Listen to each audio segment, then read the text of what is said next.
Hello all, welcome to our channel. నా పేరు మహేష్ చంద్ర. Promo గురించి మాట్లాడుకునే ముందు సోనియా గారు వెళ్ళిపోయారు. అయినా కానీ ఆ ఆత్మ ఇంకా తిరుగుతూనే ఉంది హౌస్ లోపల. అది నైనికా రూపంలో తిరుగుతుంది. ఈ నైనిక అనే అమ్మాయికి విష్ణుప్రియ అవ్వచ్చు, సీత అవ్వచ్చు, వీళ్ళకి మధ్య కొంచెం క్లాష్ వచ్చింది. అండ్ వీళ్ళు డైరెక్ట్గానే ఓపెన్గానే మాట్లాడుకుంటున్నారు, నేను నామినేట్ చేస్తాను అని. అండ్ నైనికతో చాలా మంది చెప్పారంట, నేను సోనియా లేదు కాబట్టి నేను నామినేట్ చేస్తున్నారని. వీళ్ళు ఓపెన్గా డిస్కస్ చేస్తున్నారు. బట్ బిగ్ బాస్ నుంచి నో వార్నింగ్స్. మనం ఏం చేయలేము అది. బట్ ఏంటంటే నైనిక అనే అమ్మాయికి మీద విష్ణుప్రియకి అవ్వచ్చు, సీతకు అవ్వచ్చు కోపం ఉంది. ఎందుకు అంటే ఆ హ్యామర్ విషయంలో, ఆ hammer last hammer big boss. నువ్వు లాస్ట్ వరకు ఉన్నావు కాబట్టి నైనిక ఆ ఛాన్స్ నీకు ఇస్తున్నాను, నువ్వు వాడుకోమని చెప్పారు. బట్ ఏంటంటే నైనిక అనే అమ్మాయి ఆ అమ్మాయి ఆ సగం విని సగం వినకుండా తీసుకెళ్ళి సోనియా చేతిలో పెట్టింది. వీళ్ళకి ఎందుకు కోపం అంటే, అదేంటి సోనియా చేతిలో పెట్టితే వీళ్ళకి ఎందుకు కోపం అంటే, సోనియా ఖచ్చితంగా అది నిజంగా సోనియానే కొట్టాల్సి వచ్చి ఉంటే ఖచ్చితంగా సీత తలకాయ కొట్టేసేది. ఖచ్చితంగా సీత తలకాయ కొట్టేది. ప్రేరణ చీఫ్ అయ్యేది.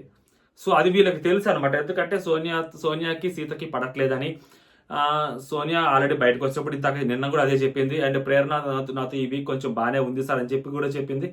ఇదంతా కలుపుకుంటే ఖచ్చితంగా సోనియా సీతనే కొట్టుద్ది అని చెప్పి తెలుసు అనమాట. ఆ విషయము నైనికకు కూడా తెలుసు.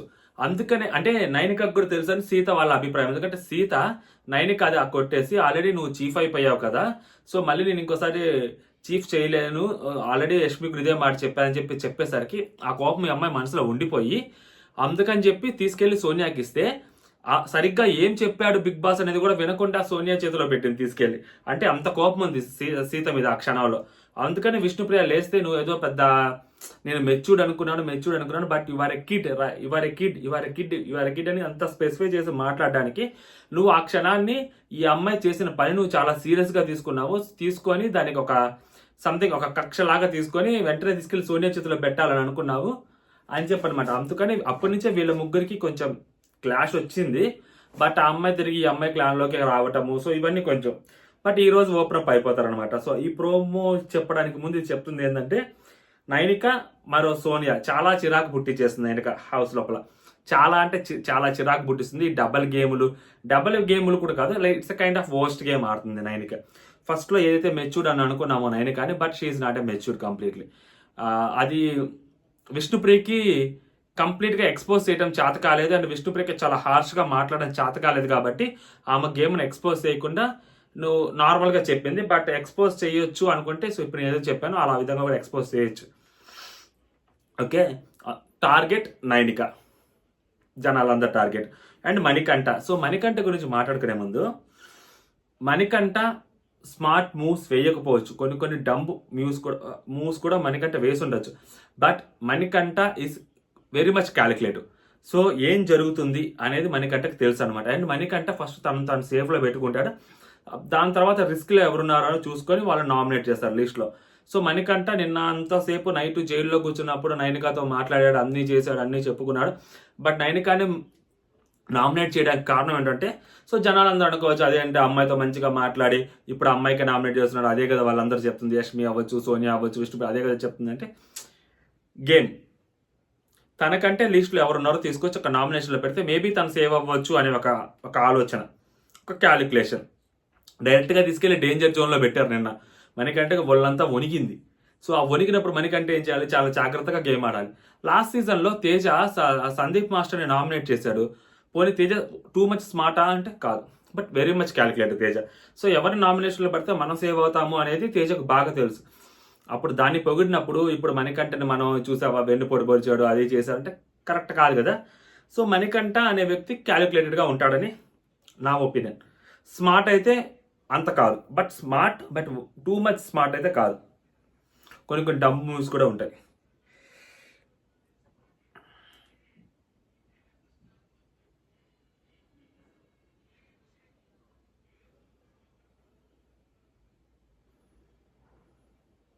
నైనిక నీ పార్టిసిపేషన్ స్కిల్స్ చాలా తగ్గాయని చెప్పాడు. అది 110% మణికంఠ చెప్పింది రైట్.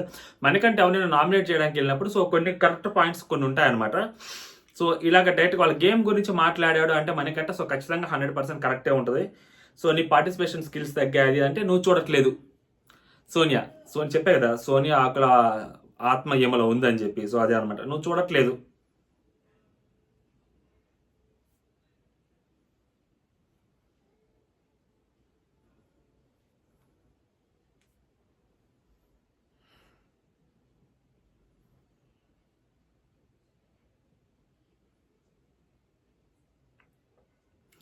ఫస్ట్ 2 వీక్స్ కనిపించిన నైనిక మళ్ళీ కనిపించట్లేదని. సో ఇప్పటిదాకా నేను చెప్పింది కూడా అదే నైనిక గురించి.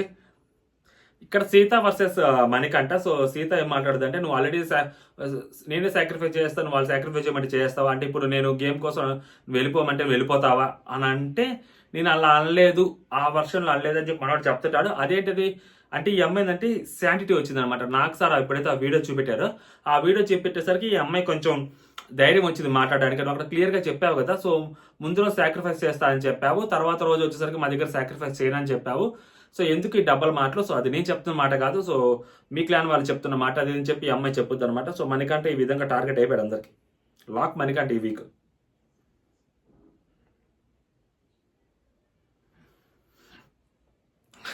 సో మణికంఠ తర్వాత ఇక్కడ బాడీ లాంగ్వేజ్ గురించి అమ్మాయి అండి, నువ్వు నా ఫిజికల్ స్ట్రెంగ్త్ తనలో ఉంది కాబట్టి పృథ్వీ, అండ్ నా మెంటల్ స్ట్రెంగ్త్ తినలో ఉంది కాబట్టి సోనియా అని ఇట్లా మాట్లాడుతుంటుంది. ఇట్లా మాట్లాడుతున్నప్పుడు ఏంటంటే మణికంఠ కోపం వస్తుంది. అండ్ మణికంఠ ఏంటంటే సో ఎక్కువగా ఎక్కువ చెప్పే కదా ఓవర్ థింకింగ్ అని. సో అమ్మాయి నార్మల్గా చెప్తున్నప్పుడు, సో ఎవరైనా చెప్తున్నప్పుడు వాళ్ళ బాడీ లాంగ్వేజ్ ఆబ్వియస్గా వచ్చేస్తుంది అబ్బా మనుషులో.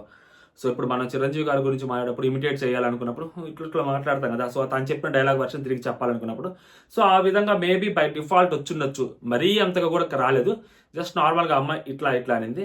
సో దానికి మణికంఠ చాలా హర్ట్ అయ్యి, నువ్వు నా బాడీ లాంగ్వేజ్ ప్రొజెక్ట్ చేస్తున్నావు, నువ్వు జస్ట్ నీ బాడీ లాంగ్వేజ్ చెప్పంటే ఇది నా బాడీ లాంగ్వేజ్ అంటే నీ బాడీ లాంగ్వేజ్ కాదు, you are portraying my body language అని చెప్పి మణికంఠ అంటాడు.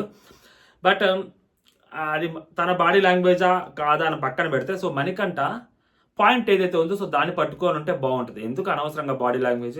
సో మైట్ బి ఆ మాటలు చెప్పేటప్పుడు మేబీ అలా ఆ ఫ్రాక్షన్ ఆఫ్ సెకండ్స్ ఆ అమ్మాయి అలా చేసి ఉండొచ్చు, దాన్ని మనం తప్పు అని కూడా గట్టిగా మాట్లాడాలి. ఎందుకంటే ఆ అమ్మాయి ఇంటెన్షనల్గా చేసింది అయితే కాదు. అమ్మాయి చాలా జనరల్గా నువ్వు ఇలా చేసావు అని ఎట్లా చెప్తారో సో అతని వర్షంలో అలా మాట్లాడేటప్పుడు అలాగే చెప్తారు. కొంచెం ఎట్టకారంగా కూడా మాట్లాడేటప్పుడు అలాగే మాట్లాడతారు బేసిక్గా. సో దానికి హట్ అయిపోయాడు మణికంఠ అంటే ఎపిసోడ్ చూసాక అర్థమైంది క్లియర్గా. అండ్ నెక్స్ట్ నబెలు ఈ అమ్మాయి నైనిక. సో నైనిక నబెల్ నామినేట్ చేస్తుంది, నబెల్ నైనిక నామినేట్ చేస్తాడు. నువ్వు నాకు ఈ హౌస్ మొత్తంలో ఉన్న 10 మందిలో నువ్వు నాకు చాలా డల్ అనిపిస్తున్నావు, సో అందుకని చెప్పి నిన్ను నామినేట్ చేస్తున్నాను అన్నాడు. నీకు ఈ రీజన్ సరిపోకపోతే చెప్పు, ఈ డల్లు అవి కాకపోతే చెప్పు, నా దగ్గర ఇంకా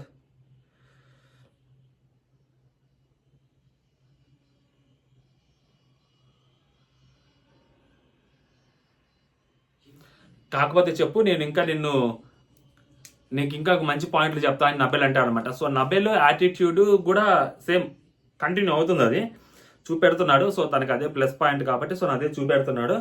అండ్ నబెల్ని కూడా ఏమైనా నామినేట్ చేసినప్పుడు ఏంటంటే క్లాన్కి సపోర్ట్గా మాట్లాడలేదు, క్లాన్కి సపోర్ట్ చేయలేదు అని చెప్పి సో ఈ అమ్మ నామినేట్ చేస్తుంది. సో చేస్తున్నప్పుడు మనవాడు అంటాడు, నాకు అలా చెప్పలేదు బిగ్ బాస్ సపోర్ట్లు గిపోర్ట్లు చేసుకోమని చెప్పుంటే నా చీర్ లీడర్స్ లాగా తెచ్చుకో ఇట్లా అనేవని అని చెప్పి మనవాడు అంటున్నాడు అనమాట. యష్మిదే ఇక్కడ బేసిక్గా ఏంటంటే యష్మి మణికంఠ. ఇక్కడ మణికంఠ ఏమంటున్నాడు అంటే యష్మిని ఆ మాట నీ నుంచే వచ్చింది అని తెలిసినప్పుడు సో నువ్వు రియలైజ్ అయ్యి సారీ చెప్తావని అనుకున్నాను, బట్ నేను సారీ చెప్పలేదు అని చెప్పి నువ్వు చెప్పలేదు అని చెప్పి మణికంఠ అంటాడు. ఆ ఇష్యూ అక్కడి నుంచి వచ్చింది. బట్ ఇప్పుడు ఒక ఇష్యూ ఎవరో ఒకరు ఏదో ఒక విషయంలో స్టార్ట్ చేసినప్పుడు అది వాళ్ళు వేరే రకంగా వేరే వాళ్ళు ఇంకొక మాట మాట్లాడితే దానికి ఆ స్టార్ట్ చేసిన వాళ్ళకి ఏం సంబంధం? బేసిక్గా నాకైతే అర్థం కాదు మణికంఠది విషయంలో. అక్కడ అమ్మాయి రియలైజ్ అవ్వాల్సిన అవసరం ఏముంది అక్కడ? అప్పుడు సో దానికి మణికంఠ ఏమంటారు, ఒకళ్ళు గట్టిగా మాడితే మరి నిన్న సారీ చెప్పావు కదా నాకు సారి చూపించినందుకు, కానీ నువ్వు అలా హర్ట్ అయ్యి ఉంటే ఆ విధంగా హర్ట్ అయ్యి ఉంటే సారీ అని చెప్పి ఆ అమ్మాయి చెప్పింది. కానీ అండ్ ఆ సిచ్యువేషన్లో అక్కడ ఆ అమ్మాయి ఆ జెండర్ అనే టాపిక్ ఆ అమ్మాయి తీనప్పుడు ఆ అమ్మాయి వాళ్ళ అసలు ఆ టాపిక్కే రానప్పుడు సో నిఖిల్ అనే వ్యక్తి ఆ మాట మాట్లాడినప్పుడు సో ఆ అమ్మాయి వల్లే ఆ టాపిక్ వచ్చింది, నా వల్లే నిఖిల్ ఈ మాట మణికంఠను అనాల్సి వచ్చింది అని చెప్పి ఆ అమ్మాయి అంత దూరం ఆలోచించాలా అంటే నేను అందుకు ఆలోచిస్తాను, నాకేం సంబంధం అని అమ్మాయి అంటే అదే నువ్వు చెప్పేది, నువ్వు రియలైజ్ అవ్వలేదు, అక్కడ రియలైజ్ అయ్యి ఉండాల్సిందని మణికంఠ అంటాడు. So Manikanta point of view ఏంటంటే ఆమె మాట్లాడింది, ఆమె వల్ల ఇదంతా వచ్చింది. సో నీ వల్ల ఇది, నా వల్ల ఇదంతా వచ్చింది కదా, నువ్వు వచ్చి కనీసం నాకు సారీ చెప్తావు రియలైజ్ అయ్యాను అనుకున్నాను అని మనకని అంటాడు. నేను ఎందుకు సారీ చెప్తానని చెప్పి ఏమనుకుంటుంది అనమాట. సో ఇవి కాదు యాక్చువల్గా. సో నెక్స్ట్ ప్రోమో కావాలి. సో నిఖిల్ని నామినేట్ చేసే వాళ్ళ ప్రోమోలు కావాలి. సో నిఖిల్ ఎలా డిఫెండ్ చేసుకుంటాడు అనేది కావాలి. ఎందుకంటే నిఖిల్ నామినేషన్లోకి ఉన్నాడు కాబట్టి సో నిఖిల్ ఎలా మాట్లాడతాడు, ఏం చేస్తాడు, నిఖిల్ అనేది చాలా ముఖ్యము. సో ఇప్పుడున్న వాటిలో నామినేషన్లో సీత వర్సెస్ మణికంఠ నామినేషన్ కూడా గట్టిగా ఉండబోతుంది. అండ్ ఆబ్వియస్లీ యష్మి మణికంఠ అంటే అది నార్మల్గా ఉండేది, అసలు నెక్స్ట్ లెవెల్ ఉంటుంది వాళ్ళిద్దరిది, చెప్పలేము. అండ్ నబెల్ నైనిక అది కూడా మేబీ అంత ఉండకపోవచ్చు, బట్ ఉంటుంది. బట్ ఆల్రెడీ చెప్పే కదా, సో హౌస్లో ఇప్పుడు కొంచెం చిరాక్గా ఉన్న హౌస్ మేట్ ఎవరైనా ఉన్నారంటే ప్రజెంట్ నైనిక ఉంది. చాలా చిరాకు పుట్టిస్తుంది అమ్మాయి. సో మేబీ నైనికాని బయటికి పంపించేసే అవకాశాలు ఉంటాయి మిడ్ వీక్లో, పుష్కలంగా ఉన్న నైనిక బయటకు వెళ్ళిపోయేదానికి. సో ఆదిత్య గారిని వీకెండ్ ఎలిమినేషన్ మర్యాదగా బయటికి పంపిస్తారేమో. సో ఇదనమాట ప్రోమో గురించి. ఇంకా నెక్స్ట్ ప్రోమో వస్తే వారి గురించి మాట్లాడుకుందాం. ఓకే.